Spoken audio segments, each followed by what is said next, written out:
So I'm going to start off by saying there is no way this is going to be 25 minutes long. There's just no way. Because, well, this is about my 8th attempt to record this in a way that I'm happy with. And this is the Saturday before I go away at 2200 hours. So honestly, I should probably be taking the evening off. I've spent the day packing up the house and trying to put boxes and everything in boxes and build stuff and all sorts of other things I should be doing. But I'm not, because I want to get this right. This is going to be a key ships with a difference, because in many ways it's going to cross over into talking as much about the theory of the class and the reality of the versus the reality of the class as it is the hard stats. And I'll be explaining why. You see, one of the things historians like to pride themselves on is we know the stats of ships, especially the past ships, because the stats are all available. Now, there are two ships, which I have personal experience of researching in archives, two ships where the stats are a complete and utter mess in the archives. HMS Unicorn and the Implacable class. And when I say a mess, I mean not a mess as in they're in fragments. No, I mean there's just so much different data and contrasting data. And interesting enough, these programs do run alongside each other and also have a lot of the similar characters involved. But there's one thing. We have the hard data for Unicorn. Why? Because the hard data is mostly revealed through the Light Fleet Carrier program. The hard data for Unicorn comes through the Light Fleet Carrier program's records. So, looking for the Implacable class, surely we should find them in the Audacious class records. No, because what happens is instead of the Audacious being modified Implacables, they go back to the design study that has produced the Implacables and the Illustrious class, and Unicorn to an extent. And they look at the design study and they take those calculations and they use that as the basis for going forward with developing a design from there. And again, this tends to be a contentious issue, but I point out to people that this was done during the middle of World War II, when they were designing and overseeing the construction of literally thousands of ships and hundreds of different programs. And the directors of naval construction, well, Naval Constructor Corps doesn't exactly go for a massive expansion in World War II. There isn't a mass conscription of naval architects to them. There really isn't. Because there can't be. Quite a lot of young naval architects from the shipyards are volunteering off for war and going off to serve in the fleets and in the army and all sorts of different careers. B, there are a huge need of them in the actual shipyards as well to oversee the projects and oversee the design work going on. And C, if you've got to have a lot of senior people training people, they can't be also running the show. So mostly what happens is they call quite a few people out of retirement, or rather they don't, or some of them don't go into retirement. That's where most of the uptick in numbers comes from. Of all those pressures, they have a major design study of aircraft carriers which they compiled in 1937-1938. Is it really a surprise that instead of starting from scratch, they go back to that? But why am I talking about the Audacious class program when I'm supposed to be talking about the Implacables? Because here's an enigma. I'm going to be talking about their stats soon, and it's further along this video. And I'm going to give you stats from Chesnow and from Freeman, and you're going to look at them, and then I'm going to tell you they're wrong.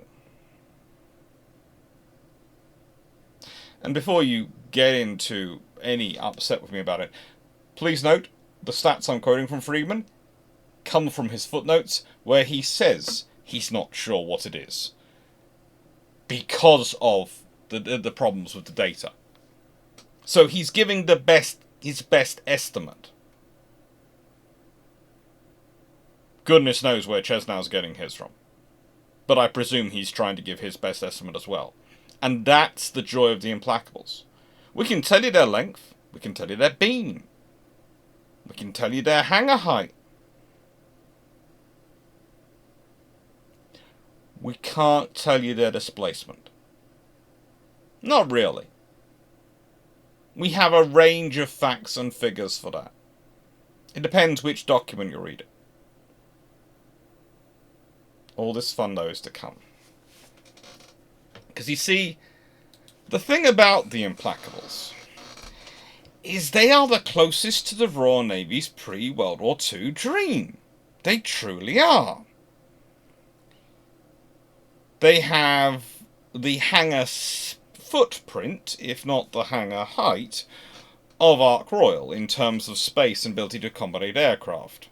They truly do. It's interesting watching how some people do work out their aircraft capacity, but they truly do. But they have the defensive capabilities in terms of armouring and coverage and firepower of the Illustrious class.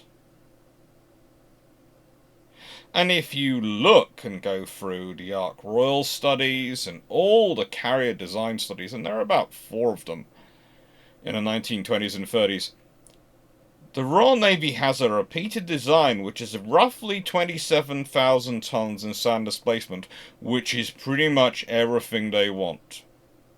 And has pretty similar characteristics to what the Implacables do have. They have different shaping. They do.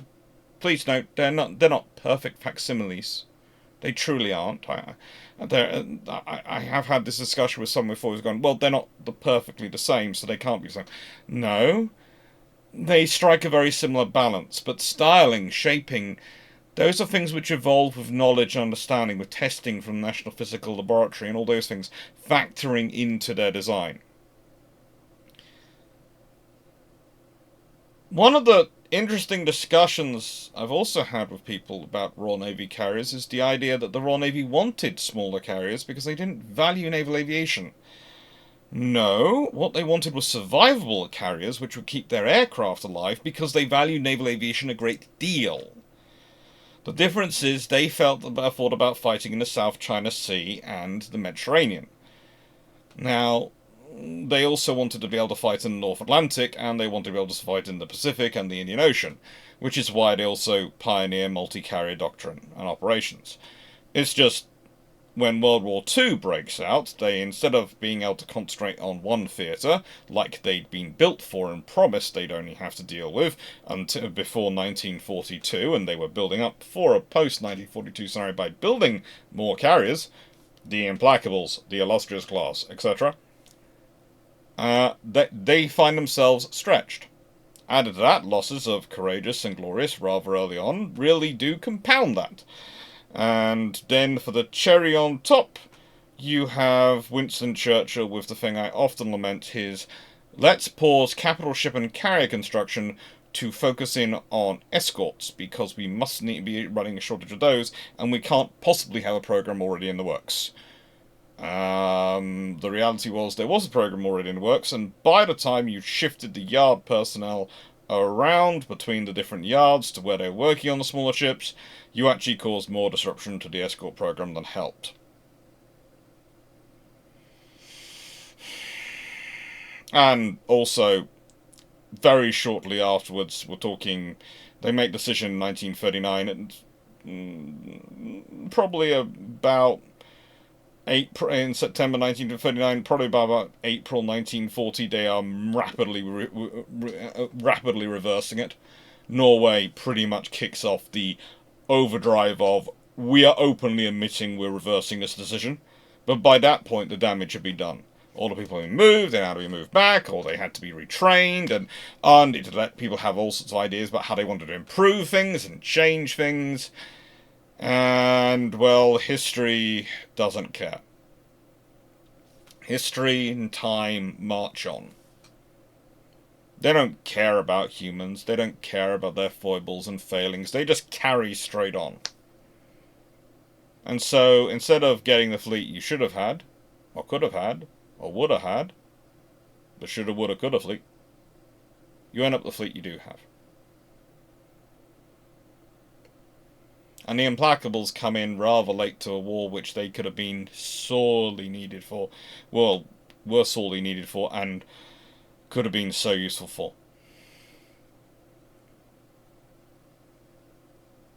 Implacables, if they'd been delivered on time, on schedule, you probably had at least one of them available by the point at which Force Z needed an aircraft carrier deployed with it. And a newly worked up Implacable would have been perfect to send that way. Or maybe you send it somewhere else and that frees up another carrier to go with Force Z. Who knows? Who knows?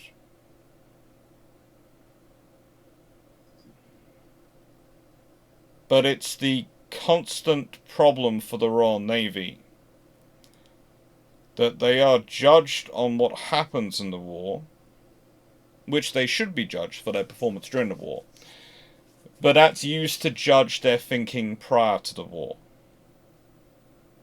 And that's not an accurate reflection. You fight the war with what you have, not what you wanted to have. What you wanted to have reflects your thinking prior to the war.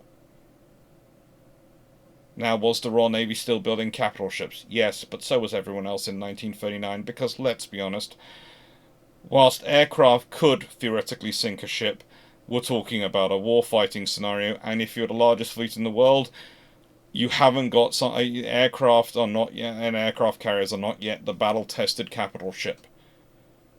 You don't put all your eggs in one basket unless you're 100% sure of it. You have another option. So you have a dual track going on. A highly interesting dual track, considering the government pushed through 14-inch guns with the help of the Sea Lord for the King George V's. And that's a good starting point to start to discuss the story of the Implacables. That truly is. But before we do, I want to elucidate a bit more on the dream factor. What the Royal Navy wanted was something with the strike capability of Ark Royal and the survivability of the Illustrious class. So it could go anywhere they needed to do, would keep its air group alive, would stand up to damage, and if it was damaged on the other side of the world, would hopefully minimise that damage to the point it could be easily repaired in a forward station, rather than be brought back all the way from the Pacific to the UK. That is a factor which is often forgotten. When people talk about the Mediterranean, they forget the British had a huge number of maintenance and repair facilities around the Mediterranean. They had Gibraltar, they had Malta, they had Alexandria, they had the UK not that far away. The Mediterranean is one of those theatres where the Royal Navy can almost afford to take casualties if it's fighting there, because it can repair and regenerate them quite quickly. But in the Far East, it doesn't matter how big you are. You've got to voyage the ship back to the UK if it's got to have major repairs, because you haven't built the facilities in Australia, you haven't built the facilities in India, you haven't built the facilities in Singapore, you haven't invested in the infrastructure you should have done in that area. That's fine, but that means the Royal Navy has to live with that. So that's one of the reasons why the Royal Navy is going for the survivability route and for this air group survivability route. Because is it better to have more aircraft and then lose them all, or to have fewer aircraft but keep them operating? So you can have a constant operation, a constant capability, combined with a predilection for night strikes and the carriers providing combat air patrols, anti-submarine warfare patrols, reconnaissance and observation, and strike. And it's a pretty good balance for Britain's geostrategic situation. Their doctrine would not have fitted the American doctrine. It wouldn't have fitted the American needs, because their fleet needs are different. They're in a different geostrategic situation. The British Empire is a very different geostrategic situation than America. America is a continental power which has sea borders and so expands across them with to provide itself a defensive depth. So it doesn't have to fight in America to defend itself. The British Empire is a world-spanning empire which depends upon the sea for its internal lines of communication and for its external lines of reach. There is a difference there. And there is a very big difference between either of those two and Japan. Now, I always put in my videos a shameless book plug, and, well, the reason is because I'm an academic. And I love you all. I love you supporting this channel. I love people liking, sharing, subscribing, all that stuff. I love the channel growing because it allows me to reach more people and hopefully encourage more people to love naval history and love learning from naval history. And maybe some of those lessons from history that history's taught us get passed on properly and our governments don't repeat them. Sadly enough, I doubt that's going to happen. But I'm going to keep trying because I don't come from a family of quitters. We really don't understand the phrase giving up. And that leads me to my book. Because as an academic, we are judged, if we want permanent posts or things which come with pensions, to by the number of books we sell. And the only one who's going to advertise my books is me. So I'm going to keep advertising them. Thank you to everyone who's bought one. If you want a good book about destroyers, this is a good one. More are going to be coming soon. I'm going to start self-publishing some, but I've got some other ideas for other things to come. And I've even got a 15,000 word article, and this is going to be a sub-question today. The main question will be at the end, but this is going to be a sub-question. I've got a 15,000 word article I found, which was never published by a journal, and no one was ever interested in it. But I really enjoyed it.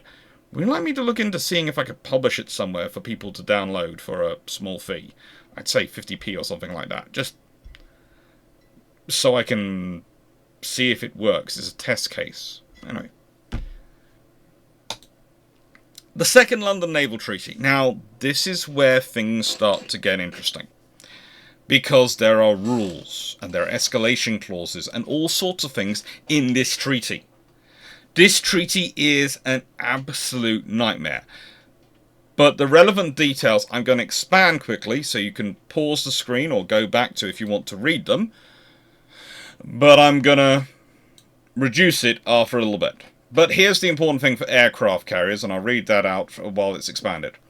Aircraft carriers, Article 1B, Section 2. Aircraft carriers are surface vessels of war, whatever their displacement, designed or adapted primarily for the purpose of carrying and operating aircraft at sea.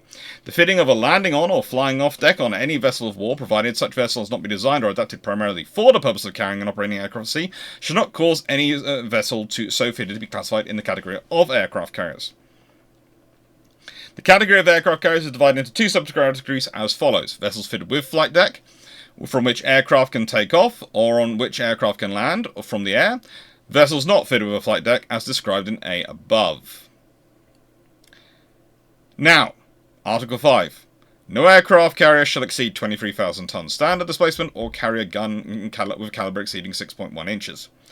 If the armament of any carrier aircraft carrier includes guns exceeding 5.25 inches in caliber, the total number of guns carried which exceed that caliber shall not be more than 10. Shall not be more than 10. Now, as I'll be covering with HMS Unicorn soon, the Royal Navy play a little bit fast and loose with the definition of an auxiliary and the specifications of auxiliary when designing HMS Unicorn. It's the same team which are designing the Implacables. It's the same people. Same Third Sea Lord, Admiral Henderson, and same Director of Naval Construction. And there's also something else interesting about this treaty. This treaty has clauses in it.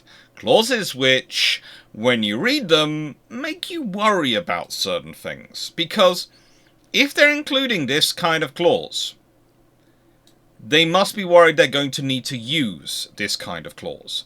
Because in none of the other treaties do they have this clause. Protocol of Signature. other powers. At the moment of signing the treaty bearing this day's date, the undersigned, duly authorised to the effect by their respective governments, have agreed as follows. If, before the coming into force of the above-mentioned treaty, the naval construction of any power or any change of circumstances should appear likely to render undesirable the coming into force of the treaty in its present form, the powers on behalf of which the treaty has been signed will consult as to whether it's desirable to modify any of its terms to meet the situation thus presented.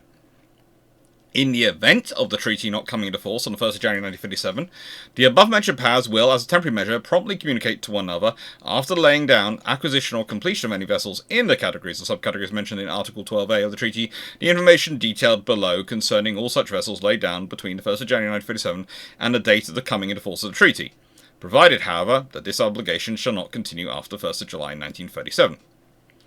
Name or designation, classification of vessel, standard displacement in tons and metric tons, principal dimensions, standard displacement, namely length at waterline and extreme beam at or below waterline, mean draft as standard displacement, caliber of the largest gun. The present protocol, of which the French and English text shall both be equally authentic, shall come into force on this day's date. It shall be deposited in the archives of His Majesty's Government in the United Kingdom of Great Britain and Northern Ireland, which will transmit certified copies thereof to the governments of the countries for which the Treaty of Limitations of Reduction of Naval Armament was signed in London on 22nd of April 1930. In faith whereof, the above-named plenipotentiaries have signed the present protocol and have fixed thereto their seals. Now, there are a few other clauses as well, but basically there are a lot of extra things added in that if Italy and Japan carry on building, and other powers maybe start doing buildings, then frankly the naval treaty will cease to exist. Because you see, the problem with the Second London Naval Treaty is it's signed by politicians in the hope that they can get Italy and Japan to join it. It basically gets rid of cumulative limits. Gets rid of all the cumulative limits, so you can build as many of the ships as you want. It just has individual ship limits in it. That's its status. That's its status. It's just the individual ship limits in it.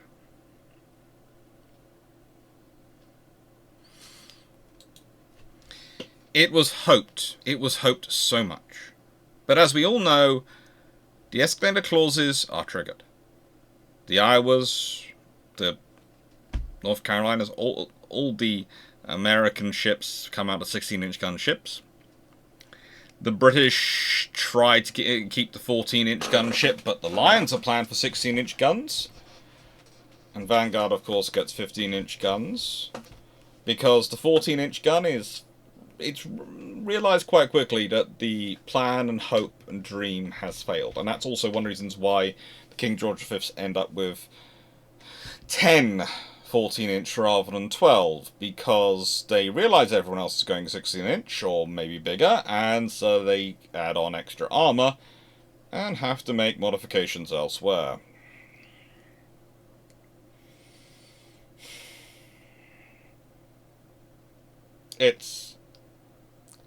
It's a nightmare, it truly is. It truly is a nightmare. And there are a lot of countries which are added to the mix at this point, because there's a lot of countries and a lot of different research and development studies going on by nations which haven't been involved. Some of those, in the treaties, we're going to see in Scandiship 2024. There should be a link down below. And Scandiship 2024 is all about us going, the ship-shape crew, that's myself, Drakenafel, Dr. Dan, and Garrus the Brit, and a new friend coming along, who you have met before, called Boom Boom, who we're calling Boom Boom Dan, because he's the chemist who's going to hopefully help us do some very interesting experiments.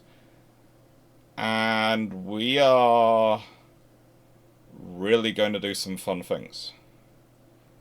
Scandiship is going to be a really cool trip. It's very late notice. And actually, when this goes out, I will be hopefully already in Oslo. I will hopefully have already landed in Oslo by the time this is on the air. If I haven't, I'll be highly upset. Because this should be on the air, and it should be the first thing I get to watch when I'm in my hotel room waiting for Boom Boom Dan and Dr. Dan, the medicine man, to get off the train. I still can't believe they changed. I still can't believe the name chosen for him and suggested by my viewers was Boom Boom Dan. I'm never going to be able to say it seriously, but we will. We work it through. It's just so hard to make it serious. Anyway, supporting the trip is all sorts of fun things. There are all sorts of interesting things going. There are all sorts of extra videos, extra bonus features included in it. And this is basically how we fund our trips to places where Drac has massive channel and can afford and can fund trips to certain places because the return on the video will be enough to fund the cost of the trip if he travels really hard and really fast. These trips, though, they are designed as, if we can take a group of us, we can cover a lot of very good museums and a lot of smaller museums, gather in a lot of naval history for all our different channels, and lots of other history for our channels as we're going, and we can hopefully bring you a very good value for money. History trip, basically. A tour which we'd all love to do, we'd all love to have the funds to do, but let's be honest, if you turned around to your family and said, I want to go on a holiday to Scandinavia and see 30 museums, I don't know about your families, but my family would not be keen. So, yeah, we can only really do this together as a group. We are mutual enablers. This is not good. So, Illustrious versus Implacable, or rather Formidable versus Indefatigable. I did love that.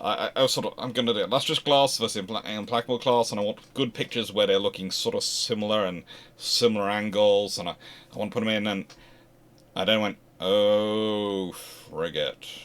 That's actually Formidable and Indefatigable. I'll just add that in. So what's the differences between them? Well, one's actually bigger. The Implacables. They also have a fourth turbine and 2 extra boilers. And they have all sorts of extra things added in. They actually carry more in terms of ammunition and weaponry for aircraft. And they carry a larger air group. And they carry more supplies and stores for it. And they have more people. And they carry more food. And they have more fuel. They have more of everything.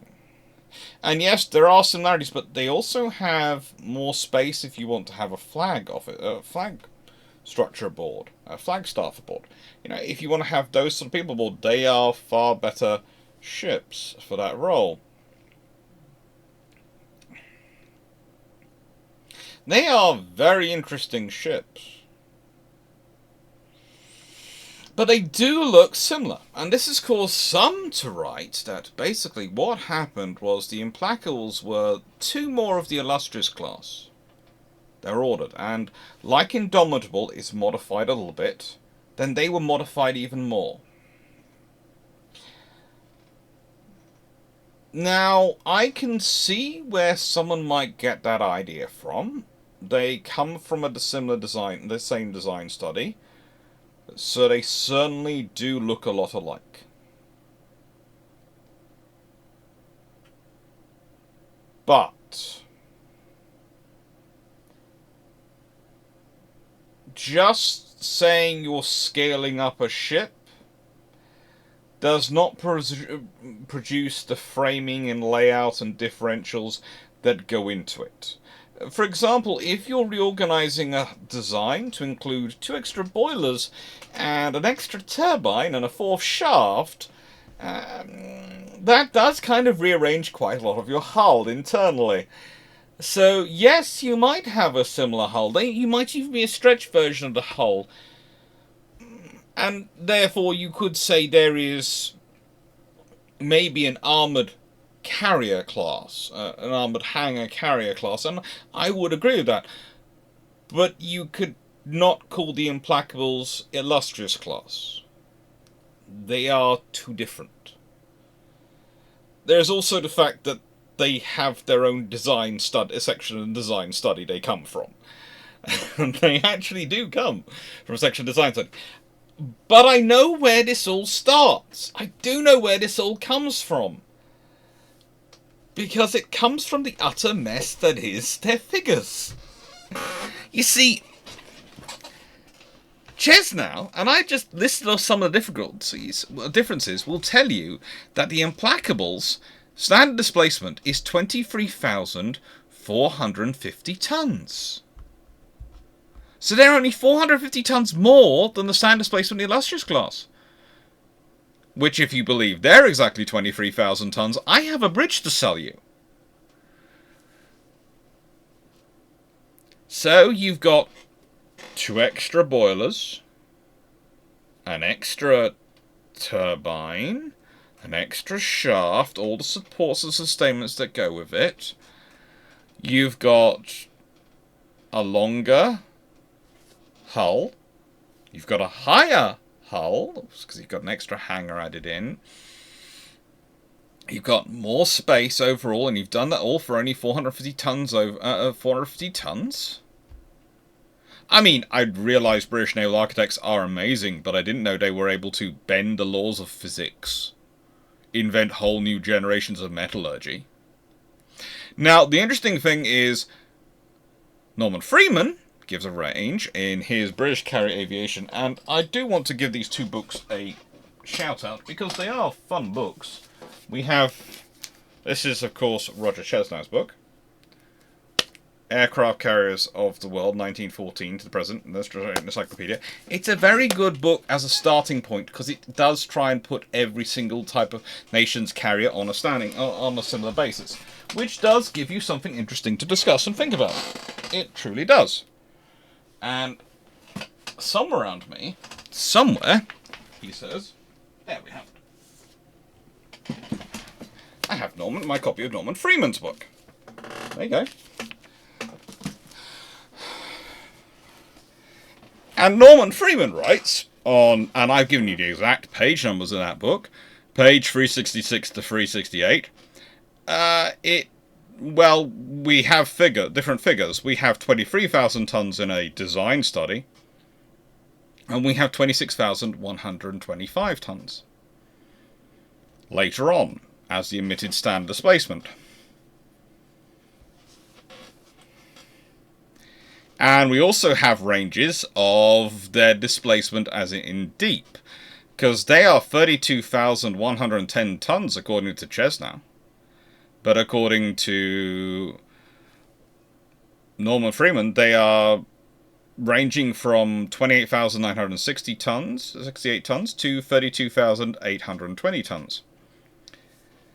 And the thing is, yes, they do take on more fuel and more supplies, but if you look at, we use the figures provided by Chesnow, they are the largest gap by a country mile.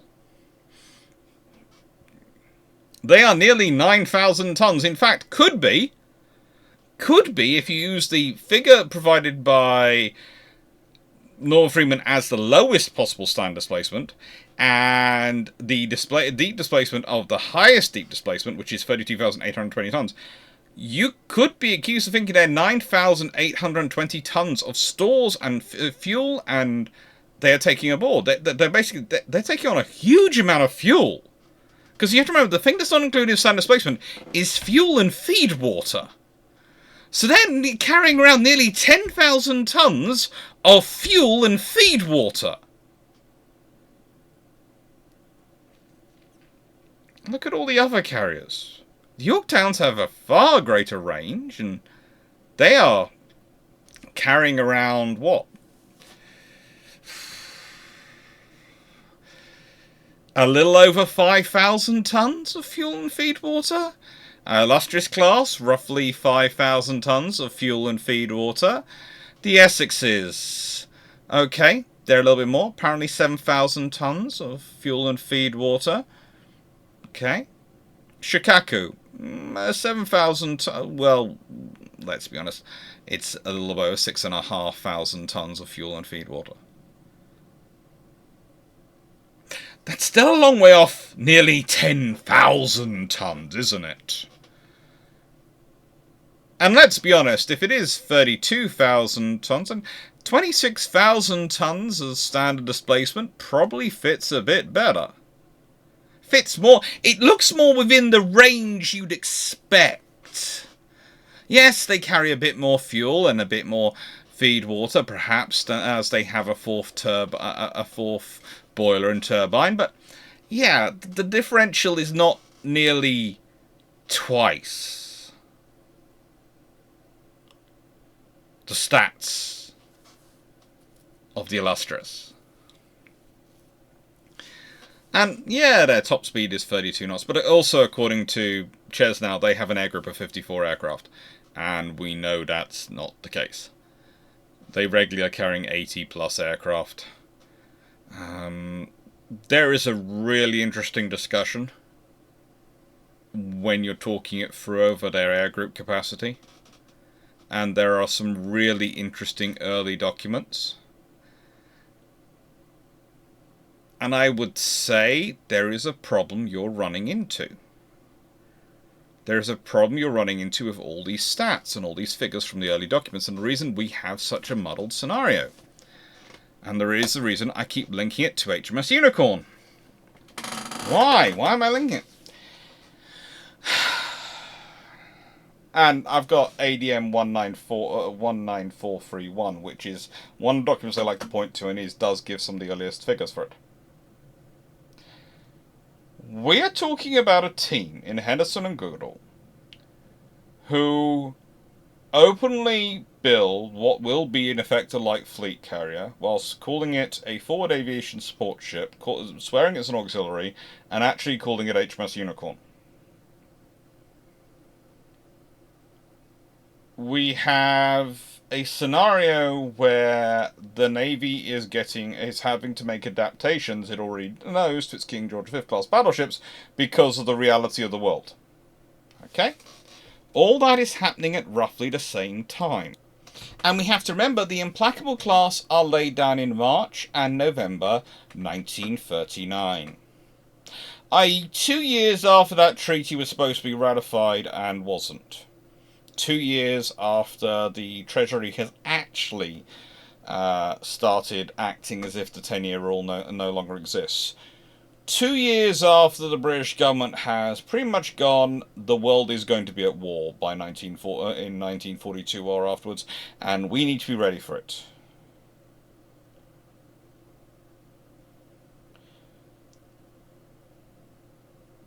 Now, we're talking about a Navy which has a long tradition of hiding things in plain sight. And I'm not saying the Royal Navy necessarily lied. But I'm sure, just like with the 14-inch guns, while in the design phase and discussing the Implacables, they talked about them being 23,000-ton ships and being compliant with the naval treaties. I'm also sure that the Royal Navy had been designing 27,000-ton versions of most airships because that had been the upper limit of carrier design allowed. Under the Washington and the First London Naval Treaty, you could build a ship which was 27,000 tons. And that's also the escalator clause, to an extent, for the Second London Treaty. Although, whether or not they're limiting themselves to that, it would be interesting. So let's put this down as a scenario. Let's say your early documents all say 23,000-ton ships because you are supposed to be keeping treaty compliant. But let's be honest, by 1939 you're ordering Lion-class battleships, you've already started ordering Flower-class corvettes, your Hunt-class escort destroyers, Black Swan-class sloops, all sorts of extra submarines are being ordered for the S-class and various other units. Yeah, you're pretty much on a war construction footing. Lion class are going to have 16-inch guns. Why would we think the carriers ordered in 1939 would still be 23,000 tons? Why would the carriers ordered in 1939 be sticking to the treaty when everything else is not? Why would the carriers ordered in 1939 be the same as the ones ordered in 1937 and 38? Or rather, to clarify, the illustrious class were all ordered in 1937, Indomitable is modified in 38. And they are all laid down in 37.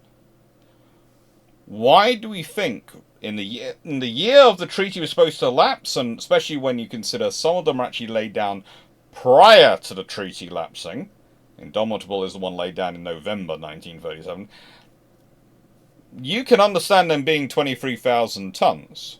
But why 2 years later, when the treaty system has definitely collapsed, would the Royal Navy be doing the same thing? When no other navy in the world is. Why would anyone believe that? Well, the answer is because you try and find the facts and figures anywhere. You try and find them in the muddle and the mess. And you notice there's a very strange thing which goes around: the amount of times you don't see the standard displacement given for the Implacables in books. And the fact that Freeman gives you a range. I happen to think his 26,000 ton standard displacement is a little bit shy, but it might not be massively shy. I usually use the figure of roughly 27,000 tons, because that fits with everything, and means that if we go back to this stat again, they would be carrying roughly 5,000 tons, 5,110 tons of fuel and other things. Which would make sense. Now, let's say it's 26,125 tons and they're carrying 6,000, a little under 6,000 tons. That would not disappoint me or make me feel that I'm completely wrong or make me feel disproved. It would be within the margin of error for a ship which we have ranges on, as far as I'm concerned. But I also have a feeling that the 32,000 tons might be a little shy as well. I think that the larger figures, the 26,000 and the 32,800 tons, are closer to the actual stats. In which case, let's say it's 27. Let's say it is closer to 27,000 tons, and that's 5,800 tons of supplies. That fits. That fits with their operational requirements and what they did. Now, this is where it comes down to something historians tend to refer to as as sort of documentary archaeology, where you're going through the documents and you're trying to figure it out from them. If you're an engineer and have worked with engineers, and the more common term is forensic engineering. Now, I have spent time, and I have spent a lot of time, in the archives associated with Fairfield Shipbuilding Engineering Company in Govan, Scotland, and John Brown Company, Clydebank in Scotland. The 2 yards that were building these 2 carriers. Good quality yards. My reading of the documents puts the figures far closer to 27,000 tons. Maybe not exactly 27,000 tons, but close enough to 27,000 tons that it's near enough makes no difference for their standard displacement. But do I have a smoking gun of a document? I wish. Because you see, standard displacement is an assessment usually made by the government when they're adding all the figures up, and there's massaging involved in all of them. It's like the illustrious class being 23,000 tons. Ha! It's like, oh, let's not get started on the Lexington class and their carrier form, shall we? Again, yeah, they are exactly that tonnage, exactly the treaty maximum spirit and letter of limit of the treaty tonnage to a zero. Yeah. Averaging, rounding, and a few other margins going on there, then I'll believe it.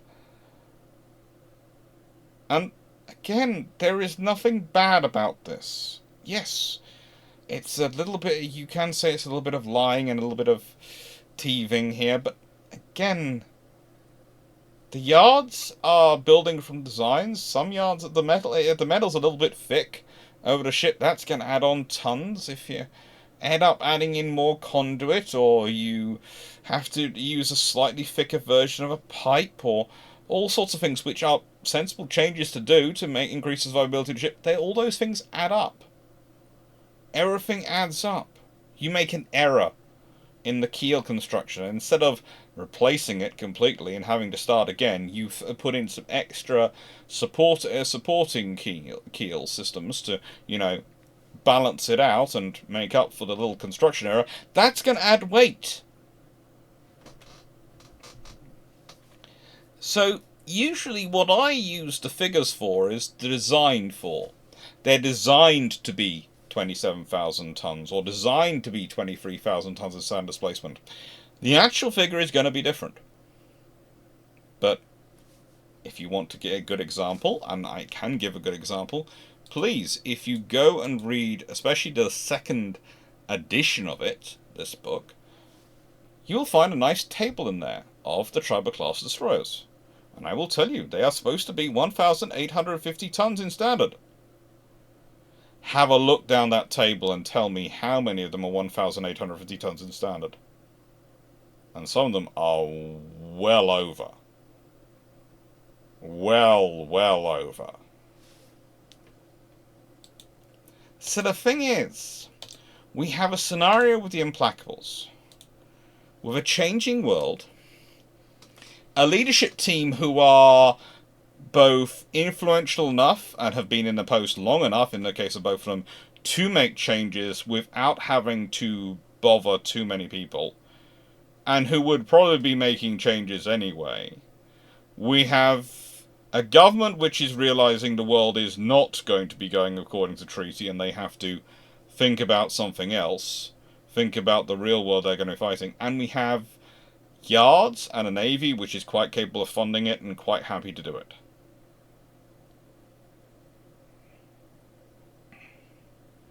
And so yes, I can point to this study. I can go, look at this study.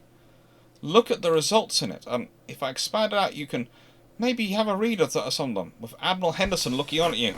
And you can read those figures. And the first thing you'll notice when you're reading them is the range of figures. They are truly a range of figures. Now, in tonnage terms, in standard condition, their tonnages, displacements 23,313 tons, 23,765 tons, 23,500 tons, 23,907 tons. Oof. By the way, the 23,907 tons, that's for HMS Illustrious.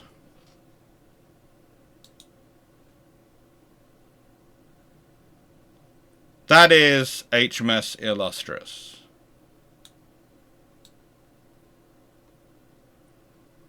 Miss, the class which they're all 23,000 tons, and the Royal Navy's own standard displacement calculation is 23,000. I think I said 907 tons, didn't I, earlier? Is that a 2 or a 9? Sorry, I'm reading it off the screen. I should have printed out. 207 tons. I misspeak. They weren't quite as bad. Only 207 tons over. Not 23,000 tons exactly. 207 tons over.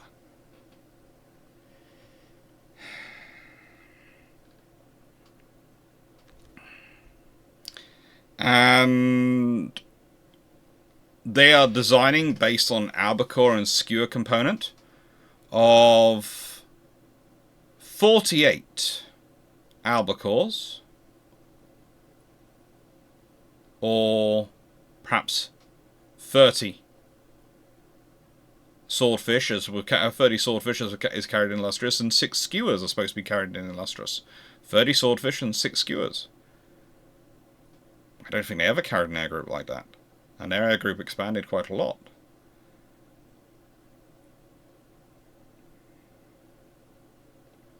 They're supposed to carry 54 18-inch torpedoes for their aircraft if they carry 48.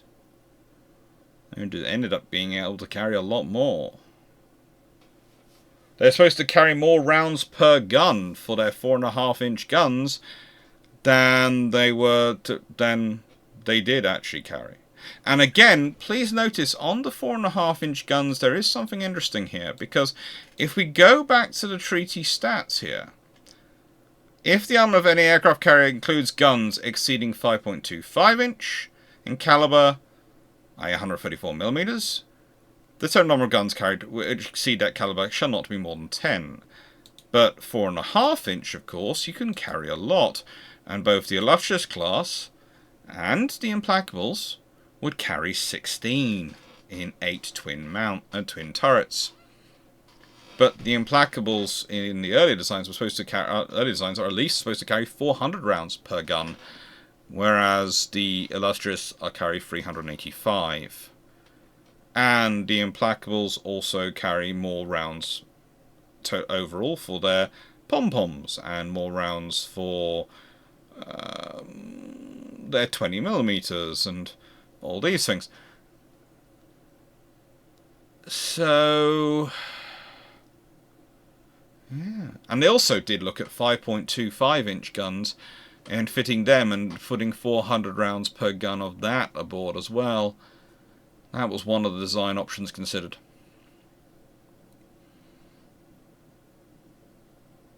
And one of the interesting things is the figure they're looking for their range of operations, and it's worthwhile considering when we are looking at some of the stats.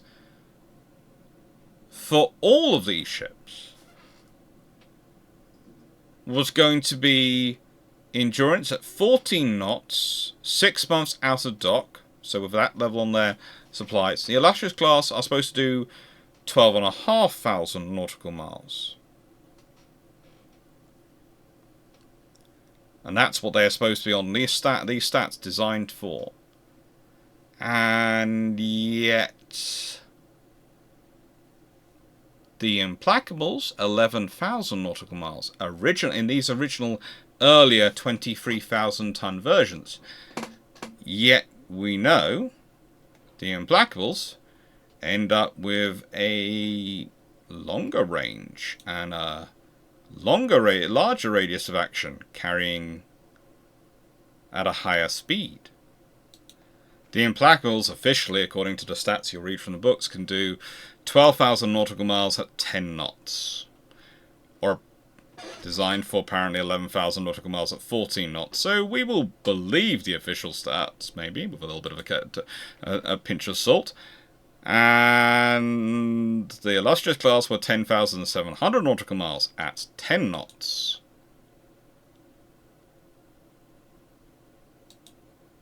So the Implacable class were supposed to officially do 1,300 nautical miles more at 10 knots than the Illustrious class.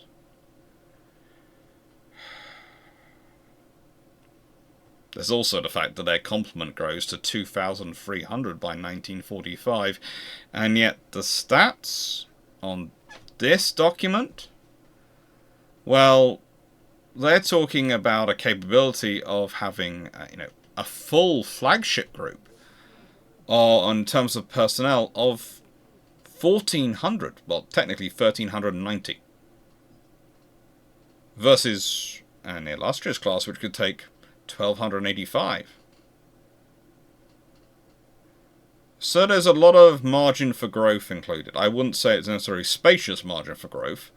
I do think they do completely overshoot their the conception of their margin for growth.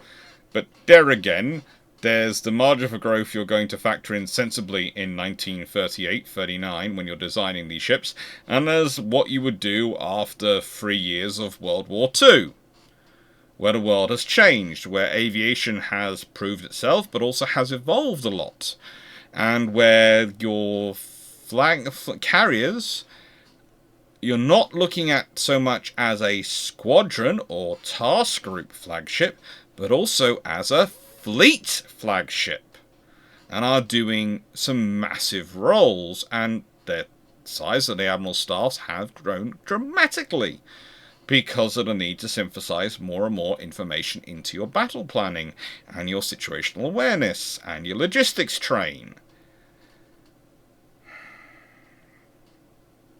All these things have happened. And if we consider there's another reason why the stats are a little bit mucked around. If we consider laid down in March 1939 and November 1939, they are launched in December 1942, which means Indefatigable takes 3 years and a month from laying down to launching, and Implacable takes 3 years and 9 months. If it's 21st of March, 10th of December, so let's say 8 3/4 months. Let's be nice. Let's be generous. Shall we? And then to completion, well, they take less than 2 years. In fact, Indefatigable takes a lot less than 2 years. She takes 16 months. Let's be nice again. Let's just 17 months, okay? 17 months.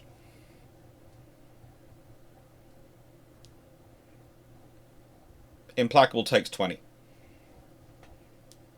Why is this? Well, let's see. While they're being there's the pause, and then once you restarted them, then you're building them, but you're also trying to use the construction of them as a training scenario to train people who will then go on to build the light fleet carriers and all the other carriers programs you're building. Then when you're fitting them out, you're also fitting out all the escort carriers, including ones you get from the Americans, because the Americans send the carriers over to you, but they have their fuel management system, and as we all know, the Royal Navy is absolutely paranoid when it comes to fuel management systems, so they rip out the fuel management system on the escort carriers as soon as they get them, and replace them with the British fuel management system, which is absolutely over-the-top paranoia of fuel management systems. But it is very effective, and one of the things the Royal Navy carriers rarely suffer from is fuel fumes causing an explosion in the hangar deck. It's one of those things where the Royal Navy goes, ha-ha! Yes, we think everyone's going to kill us, but we're not wrong. Everyone is trying to kill us. So paranoia is good. Everyone else is going, you do realise that adds about 3 months onto that ship actually getting into service. Yes, but we don't care.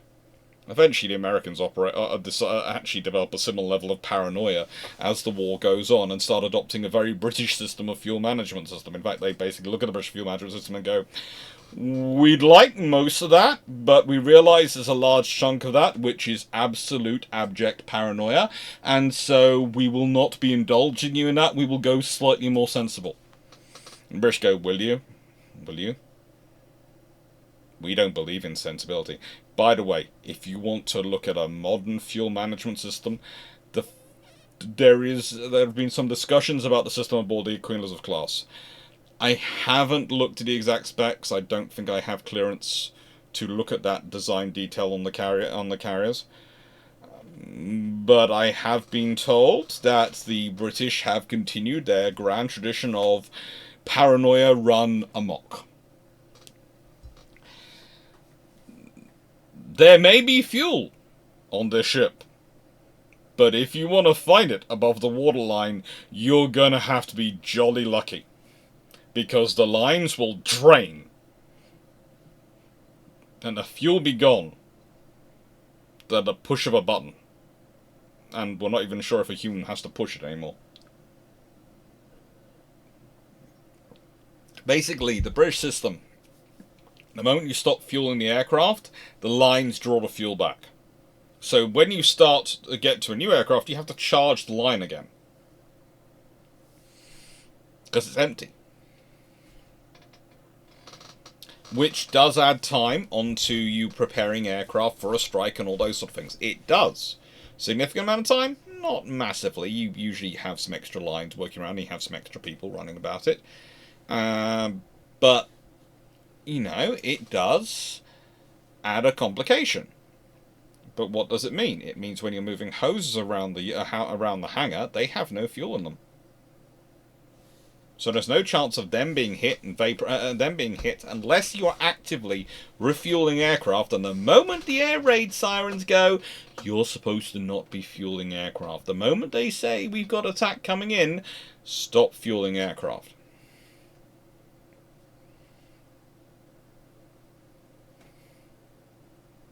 There are some positions and places where they still try and fuel aircraft. For example, they usually have some ready positions on the flight deck. Like they have ready positions to load ammunition on the flight deck. For fighters when they come in on for cap, etc. and those duties. But yeah, they tend to do things like arming aircraft up in terms of their torpedoes and bombs in the hangar. Again, the British do that for protection of the aircraft and protection of the crew doing it. One of the things the British are obsessed with their protection is protecting the personnel, because getting spares out is one thing, but also replacing the personnel. They have to be trained, they have to be qualified. And again, I do love this, because there is an actual discussion in, I think it was 1938, 37, about design of airfields because the Royal Navy is going to take over their airfields and operate them. And they asked the Royal Air Force, what is your policy for defence of ground crew? How do you provide for their safety in an airfield? And the Air Ministry actually has to think about it, because they didn't have a policy at that point. They had policies and positions. They had all sorts of protected sleeping places for pilots and aircrew. But their sole plan for fitters at that point and the ground crew was trenches. And yes, slit trenches are good and practical, and you can put them close to the aircraft, but you probably want something also for the accommodation, etc., and maybe to look after them, especially as they were talking about dispersing the pilots into civilian housing as a way to protect them and stop them being taken out. If there's a major attack on an airbase, well, the pilots are all spread around, that's great. But the air crew were going to be in barracks on the base. The ground crew were going to be in barracks on the base, which weren't going to have. They weren't sure whether they had plans of protection on. Turned out some air bases did. Please note, some air bases did, but it seems to be more the local airbase commander, I don't know, just was a bit more paranoid than his colleagues. But the Royal Navy, well, that's one of the reasons why they like the enclosed hangar and the armoured hangar configuration, to protect the aircraft and the fitters. Because all of them matter. Crew matters. You can't fight a ship, you can't arm and operate aircraft without the crew. You just can't. And replacements, getting trained, qualified replacements to take over and come out to your ship, that's far more difficult than it is to just do your best to try and keep your crew and ship alive. So let's consider their air group. Quite often, they were carrying 81 aircraft, which is a little bit more than Ark Royal usually carried, but again, Ark Royal usually carried a strike-heavy air group. But That's also not unusual for Implacable and Indefatigable. They often carry what you would consider a strike-heavy air group. In this case, you're seeing a lot of fairy fireflies. And they could often be carrying a lot of them. But they also operated Supermarine Seafires, Barracudas, Grom Avengers, everything. Blackburn Firebrands later on, and Sea Vampires.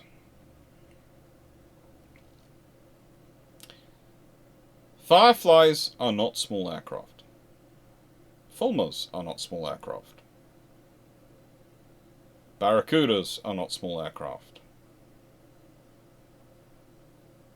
I know some people believe they are, but go stand next to them. A Hellcat is not a small aircraft, and certainly an Avenger is not either. And usually when someone makes the massive mistake of asking me something along the lines of, "So what is your spirit animal?" my response normally is the Grom Hellcat. And if they by any chance do not know what this is, and they go, "Oh, I haven't heard of that. What is that like?" That just opens it up for more fun, because I go, well, it's chunky, but all about the power, all about the engine, all about the strike. It is a true predator of its field. A glorious thing. But it's chunky. Some would maybe claim it looks a bit too pugnacious for their taste, a bit too all about the chest and its deep throaty roar, but for me it fits just right. It's big, it's bombastic, and it's all about the power. And sometimes I even get through that without the people in the room who do know what I'm talking about bending over in half, splitting their sides with laughter. And yes, I do realise it is a serious question in some management discussions. And I still do not know why. When someone puts me through that kind of discussion, what are you supposed to say?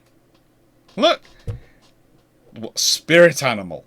I know some people believe they have them, but when I look at animals, they're either cute or something which I should probably give a wide berth to, because would I really win a fight versus that level of bear? One-on-one? Would I? I don't know. There are some I think I might have a chance versus, because I've got quite vicious teeth, so, I might give as good as I get in that front. But there are others who, frankly, I am very sensible about avoiding. But what I'm saying is, the air group are usually quite large aircraft. This is one of the other problems of the British. They do like to pick large aircraft, and they do pick the design of carrier, the fully internalized hangar, which therefore has the tightest restrictions on space, because you can't dangle anything over anywhere. They have put in armor, so to try and reduce the metacentric height, they have to keep the hangars as low as possible, so you can't store airframes in the top of them. You can, and the British do this, put airframes into an aircraft into a boxed form and store them. They do have those scenarios going on for them, but honestly, the British have picked the airframe and system, the hangar and ship and operational style, which is all about keeping the airframes you have as operational and safe and easy to maintain as possible, versus giving you the space for more airframes. And they're still carrying quite a large number. And again, though, as it's saying, that air group kind of fits with a certain pattern when we're looking at these vessels. Certain pattern, and considering their construction and their shaping, it all adds into the analysis, which is These were not 23,000 ton standard displacement, and they were never intended to be. And whilst, yes, you can find design studies saying that in National Archives, and I have looked and I've shown you pictures of them, with the amount of time I've spent in the archives, etc., I treat those with a very large grain of salt. Can I point to another document as a smoking gun to back me up on this? No, and that's what I admit, and that's what I put in my own PhD thesis. But am I strongly suspicious? Well, I think my suspicions are probably agreed with by a gentleman, by such a gentleman as Norman Freeman, considering how he phrases his footnotes. So, if me and Norman Freeman are both in agreement that we think the Royal Navy is telling porkies, I think we can all be fairly sure they were. So let's consider their wartime service, because, believe it or not, they do get some wartime service in. I know they come in late, but they come in hard when they come. Both of these carriers, both their first proper wartime roles, involved them doing missions against Tirpitz, the German battleship hiding in Norway. Now, Indefatigable, technically, her first role is going out and finding the Queen Elizabeth, the liner, and making sure she's okay and gets nicely and safely to British soil with American troops. But her first proper role is Operation Mascot, where she goes along with Formidable and Furious. So that's quite a gang, really. They also take along with them HMS Duke of York, the King George V class battleship, as its as their flagship / escort, and 2 county class heavy cruisers, the Devonshire and the Kent. HMS Bellona, a Dido class. HMS Jamaica, a Fiji class. 6 V class destroyers, 4 M class, an S class, and HMS Nubian, the tribal class destroyer. Because you really want to make sure things go well. And also 3 captain class frigates. Burgess, Host, Iran, and HMS Bulldog, which was of course B class destroyer. They also somehow seem to have taken some fairy swordfish with them.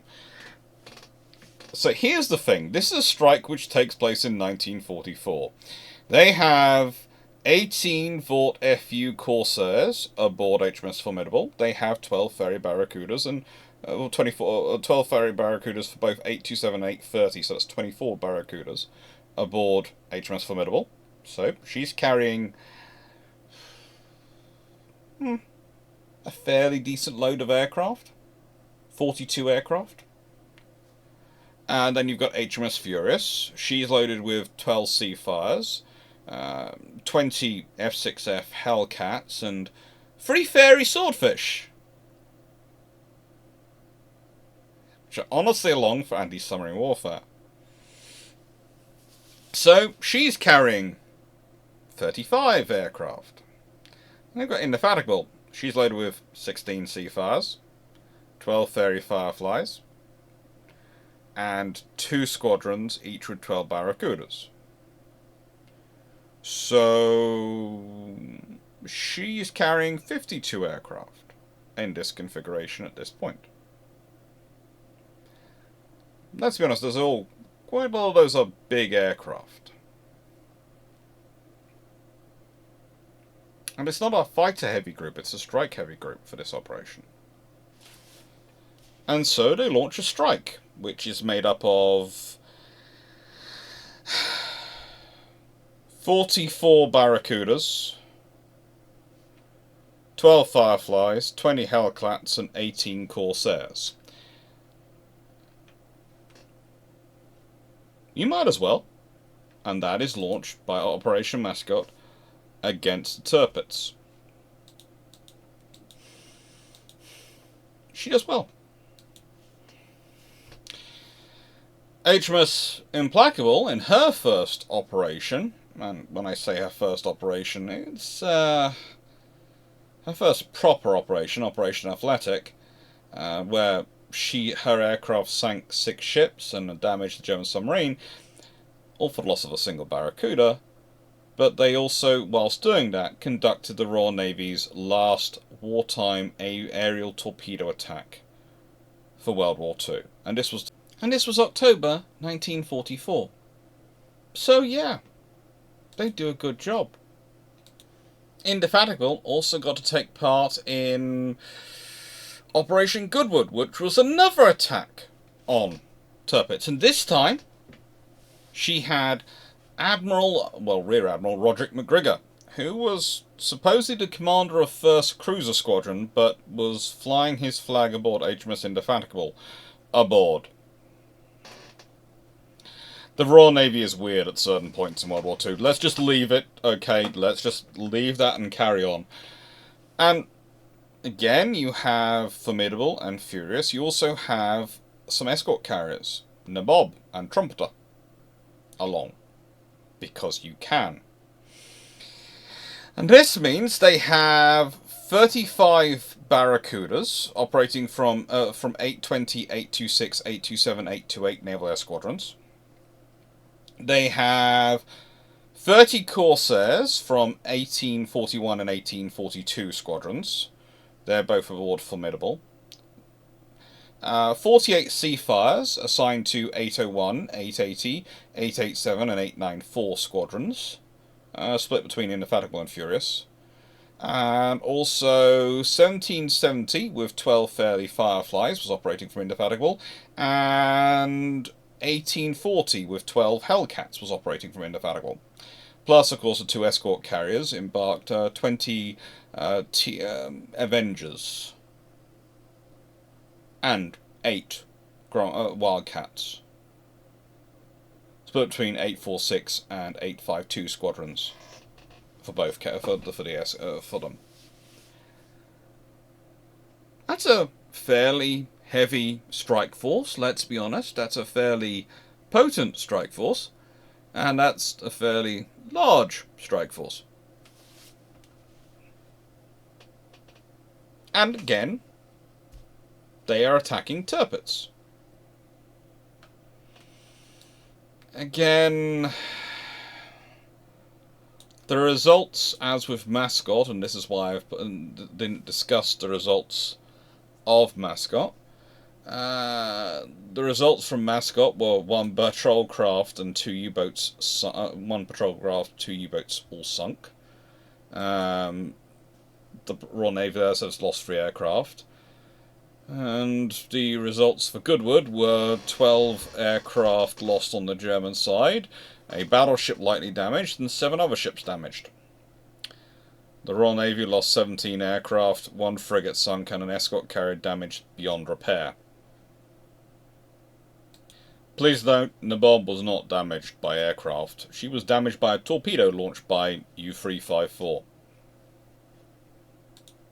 So what happens with the rest of their wartime service? Well, very quickly, they end up going out to the Far East. Very quickly, that ends up being their duties. And very quickly, you have the air groups rise up, because Implacable arrives at Sydney in Australia in May 1945, with 48 Seafires, 12 Fireflies, and 21 Grum Avenger torpedo bombers, of course, aboard.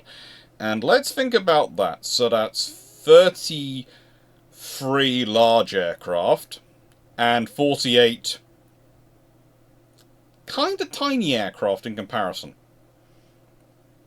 Seafire's not small, but it's not exactly the same size as Fireflies, and certainly not the same size as some of the aircraft being carried in earlier operations.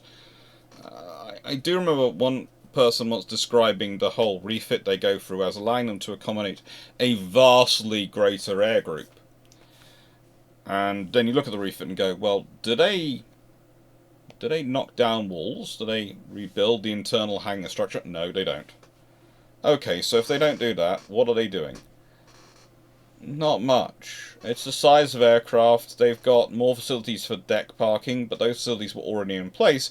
Just the Royal Navy wouldn't use deck parking or anything which allow closer to approaching that in the North Atlantic and the Arctic and North Sea because, as I've said in many videos, and I will keep saying this, the Royal Navy, for a couple of years in World War One, lost more aircraft it was operating from its seaplane carriers and etc. ships with the ground fleet in storms to the weather and the sea than they did to actual enemy action.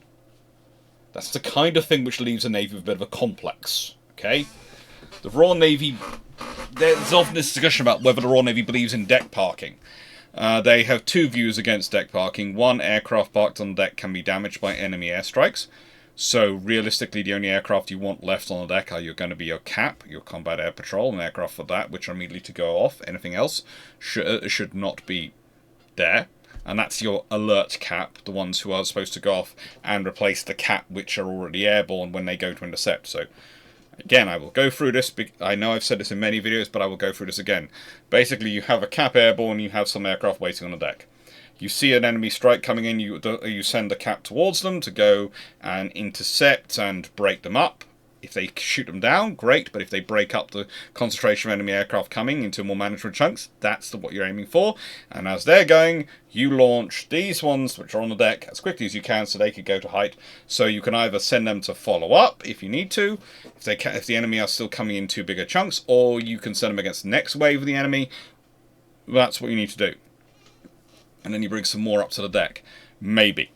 If you decide the enemy strike is coming in too quickly, maybe you don't if you're the British. They maneuver around on that one as a concept. They don't like the idea, as the Americans don't like the idea of having loaded, and the Japanese don't like the idea of having loaded and fueled armed and fueled aircraft sitting on their deck when the enemy are coming in. It's not a good look. It tends to present a fire hazard at a minimum. And that's pretty much what she starts doing and what they start doing. They're carrying a lot of aircraft. They're working with 1st Aircraft Carrier Squadron. And they are taking part in the invasion of Okinawa. They're taking part in the operations off Manus. They're taking part in the operations at Truk. They are doing the duties they need to do. They're taking part in this, and they're carrying out sorties and attacking targets in Honshu in July 1945. And when Implacable actually, in August, decided had to go away to replenish, after carrying out various flagship duties, her aircraft had flown over 1,000 sorties already. She arrived at Sydney on 24th August, and then spends most of the rest of the year ferrying Allied prisoners of war back to Australia, back to Canada, wherever they needed to go. She was actually refitted in Sydney before she came home to the UK. And when she comes home to the UK, she becomes the deck landing training carrier. The big difference between her and Indefatigable in their service is that, well, after the British Pacific Fleet, of course including Implacable, withdraw 10th of August period from their operations around Okinawa, because they're withdrawing to prepare for Operation Olympic, which was the planned invasion of Kyushu in November 1945. That's the plan. So they're August 1945 they're withdrawing, and then they're planning to go invade Kyushu in November 1945. Indefatigable is chosen to remain with the Allied forces in Okinawa as part of the occupation force. And so her aircraft go and attack targets in the vicinity of Tokyo. They refuel the ship and then they carry on. And they start attacking Kizaru airfield using Fireflies, Avengers and Seafires. Often the Seafires acting as the escort. These aircraft managed to achieve the last British air combat of World War II. When they were en route to actually attack Kizaru airfield at one point, they had to divert to a secondary target because of bad weather, and they are pounced on by a dozen Zeros. The Japanese fighters shot down a Seafire on their first pass and crippled an Avenger. The Seafires claimed 4 zeros, as definitely shot down, 4 others probably shot down, and another 4 damaged. An Avenger also claimed a 0 as damaged.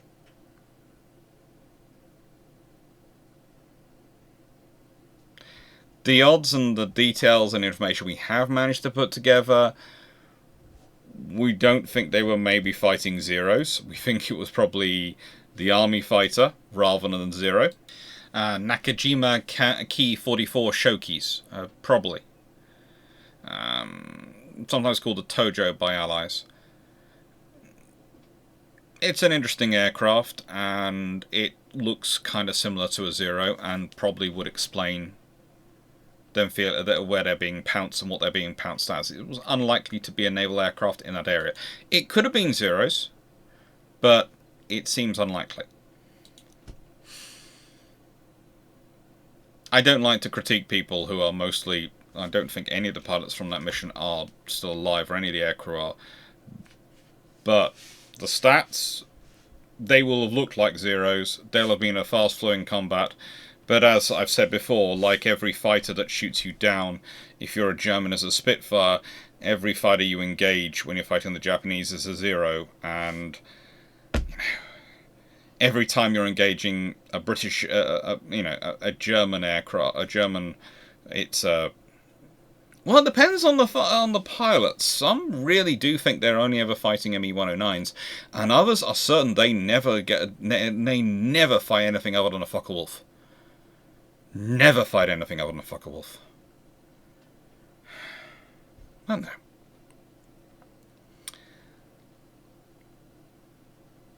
That is the last of the air fight. That is the last of the air fights, though. That is the last of the air combats for the British Armed Forces in World War II. And the last air attack she received was by a Yokosuka D-4Y Judy dive bomber, which attacked the carrier after the ceasefire actually came into effect, but its 2 bombs missed. Implacable continued flying combat air patrols and reconnaissance missions after the ceasefire, looking for Allied prisoners of war and dropping supplies to them whenever they located them. And she again carries on. After the war immediately over, she is there to help support things, to move people around, to be useful as a big ship. And in March 1946, whilst her sister, Implacable, is getting ready for its big debut as the carrier carrier landing, carrier operations training carrier, Indefatigable gets her hangars modified to accommodate 1,900 passengers, including women, and so she could take them to Australia, carrying the 782 Royal Navy personnel and 130 Australian war brides. Most of the RM personnel were disembarked at Colombo, and the war brides mostly disembarked at Fremantle. She then continued on to Sydney, and she embarked a full naval hospital with patients and 1,000 Royal Navy officers and ratings, and then returned to Plymouth. And then she carried that out again. Basically, aircraft carriers found a very useful use being the Royal Navy's version of ocean liners post-World War II. And Indefatigable was good at it. She really was. Sadly for both ships, despite them having far less war service than the Illustrious class, except the Illustrious class predecessors, and despite, in Indefatigable's case, her being rested in 1947 till 1949, she was put down into ordinary. Neither of them get the planned modernizations. Neither of them get the work which was planned to be done to them because of the money put into the Victorious program. Because of HMS Victorious taking so much money, taking so much time, proving so difficult. And again, we often discuss the concept of completing the Maltas or other things in terms of the Royal Navy's future carriers. But I would argue if you had the Audaciouses and the Implacables, that would be a far more homogeneous four than any other mix you can get other than completing all four mortals. And they're already larger, they're already more spacious, their hull is a lot less used and a lot less damaged than Victorious was. They offer a far better concept and a far better basis for the modifications which happens to Victorious. But the thing was, she was supposed to be the testbed.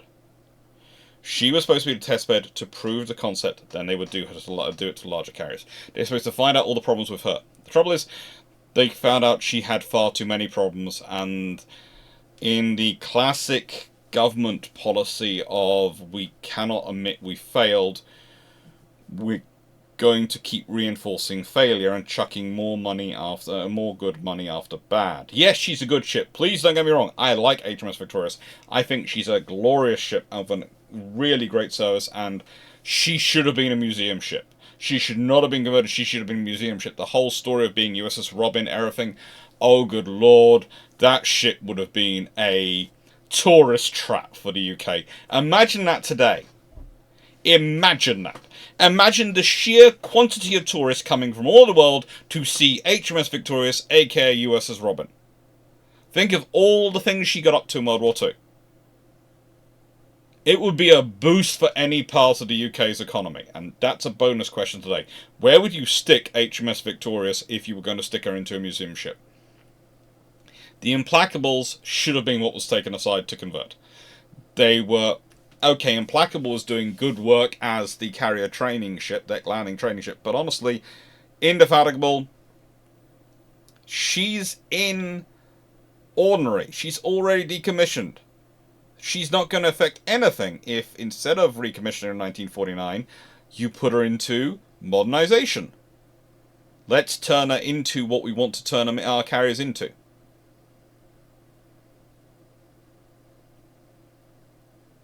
Their careers are cut horribly short. Horribly short when you consider their value. Indefatigable, she sold for scrap in 1956. Implacable, she is also sold for scrap in 1955. She'd been decommissioned in 1954, and Indefatigable, which had only been recommissioned in 1949, is also decommissioned in 1954. It's a waste. It truly is a waste. So how do I summarize these ships? How do they go from being the Royal Navy's dreams to sacrificed on the altar of hubris?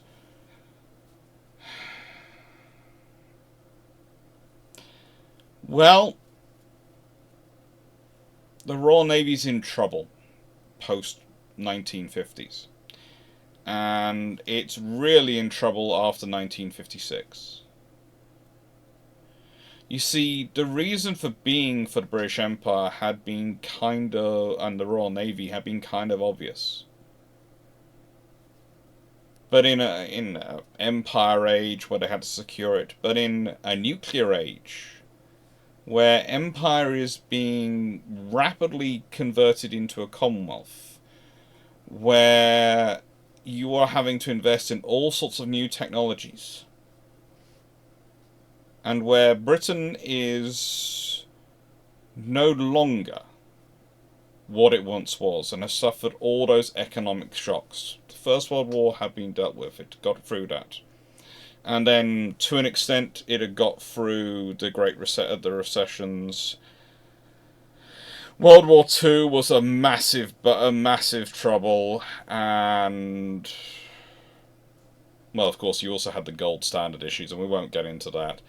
And then you have the whole, without warning, American change from the war economy situation and all that over to the post-war economy. Without it being a phased transition, but an almost overnight transition that realistically the British government should have probably seen coming, but didn't, because they were not paying attention to that, because they didn't think their ally would act like that to them.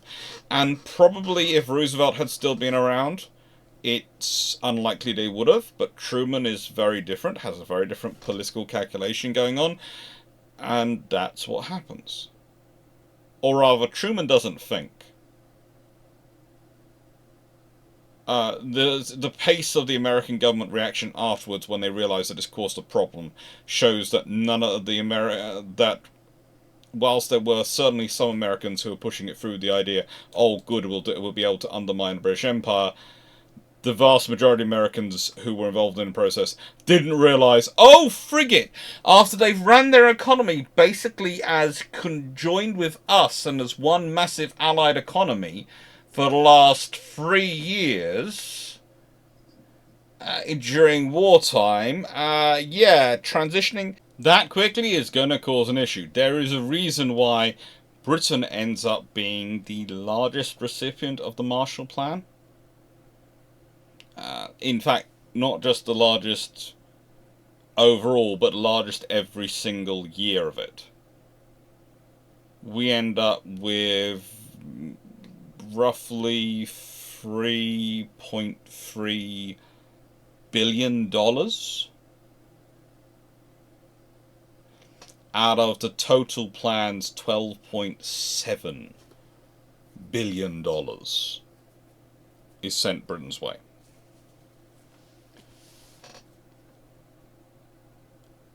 France gets 2.296 or 2.3 roughly overall. Germany gets less than just gets 1.448 billion.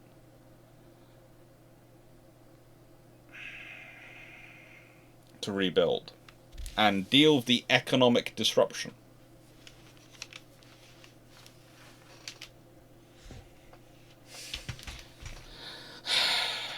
So, what's the summary? What's the key ship's takeaway for this class?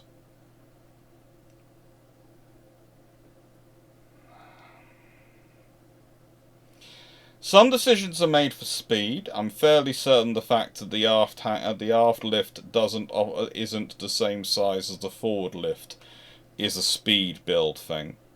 Especially as that's the one which services both the upper and lower hangars. Those lifts were already in construction for the illustrious class. You're just pressing order again, and you already have a double deck version of lifts because of Indomitable. So that's already available. You've got it all worked out. You can just go with that. And that would also explain some of the framing choices in the design. But seriously, they're a good class of ship. Could they be modified as Victorious was? Yes. Very easily. They have a lot more room for growth. A lot more margins in that hull for shaping up. What would that have done, though? Well, if you consider Victorious is pretty hard used during World War II, and that affects both the cost of the project and her later service life and her length of service and service viability. So you could have, if both Implacable and Indefatigable, and let's be honest, for the costs of what's done to Victorious, you could have done Implacable and Indefatigable and probably still had money left over. You could have ended up with 4 decent carriers to build the fleet around.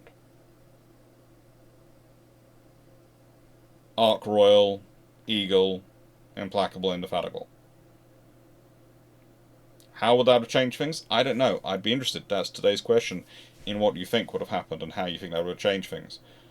I think it could have been provided the Royal Navy with some capability. Okay, it's not the same. It's not like the Midways being able to upgrade it, being able to upgrade it throughout the years, and all the Maltas would have provided in terms of the similar upgrade path as the Midways. But it's I would say, a fairly good position for the Royal Navy. It's a far better one than they found themselves in.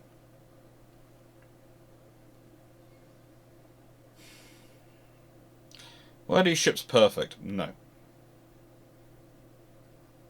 I'm fairly sure. So one of the reasons I'm certain they're 27,000 tons is that's an off-the-shelf design they had ready to go and worked up. The quickest option for building a larger carrier, because they had those designs. That's my view. You can say, put forward the cases and all the things you want, but let's be honest.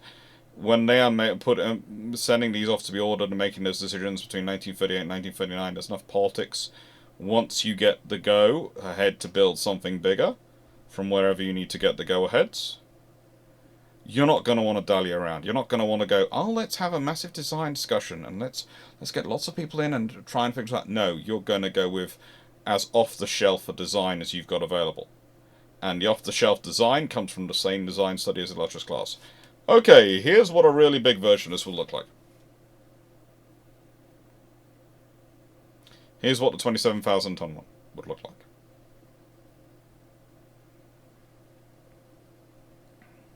Maybe you make some changes. Maybe there are some modifications. But not much. And usually the thing we sort of start talking about is we start talking about armor thicknesses. We start talking about the fact that the plating and the thickness of the armor was going to be different on these ships. That in the case of the Implacable, whilst they would have the same magazine protections, the same belt armor, their bulkheads would be 2 inches rather than the 2.5 inches of the Illustrious class. And their hangar sides would possibly be different. There was whole debates about that, and they were different. They did end up being different. We know this. We know that the Implacables had, in terms of their flight deck, a 3-inch flight deck, which was the same as the Illustrious. But we know that the hangar sides were 2 inches, whereas the Illustrious hangar sides were 4.5 inches. We do know that's a huge weight saving. But they're also covering a lot larger area. The Illustrious is 4.5 inches over one ship. Over one hangar. These are a double hangar. That's more area to cover. That is more armor coverage you need to do. And then you've got other things that sort of filter in. The fact that they are longer, 20 foot longer on the waterline, over 26 foot longer overall, which means whilst they have 2-inch thick bulkheads, they actually have slightly more of them. And that's it. It's a case of when people start to go looking for reasons to say they are lighter, they often are trying to talk themselves into it. And I realise this is the point I'm starting on, the point I'm finishing on is the point I started on. This is one of those classes where there is so much data and so many different data points in their design process that people can access that it does offer scenarios for confusion. I'm going with Norman Freeman in terms of the larger stats he offers. He offers actually, when he puts it officially, he puts in the small stats, but then he goes, well, here in my footnote, I'm going to write this. Well, Norman, you are one good historian, and I know we don't agree on everything, but this time I'm going to say your heavier estimate fits more with what my studies have said. And that fits with what I think the carriers these ships were. I really think the carriers in the Implacable class are these bigger ships. They're good ships. They're useful ships. The main question I've asked tonight is, post-World War II, they're the ones adapted. How does that change things? Well, I'm also going to give you another supplementary question. I know I've already given you one, but I'm going to give you a second supplementary question.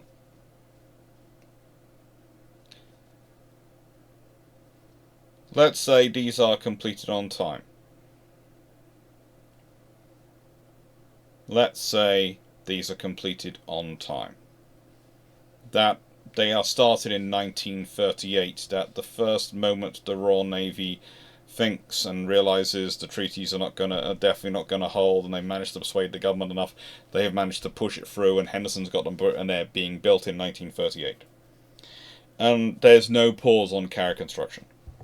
So they come into service roughly 2.5 years after they started. The same as the illustrious class probably would have done. Roughly between time from being laid down to commissioning, roughly 2.5 years in normal practice. So you'd expect the late sort of 1937 ships from the illustrious class to be entering service early 1940, and you'd expect these ships starting in 1938 to be entering service probably 1941, because probably it's going to be ordered in the second half of the year due to financial reasons. How do you think that changes things? How do you think that affects things? What do you think that affects?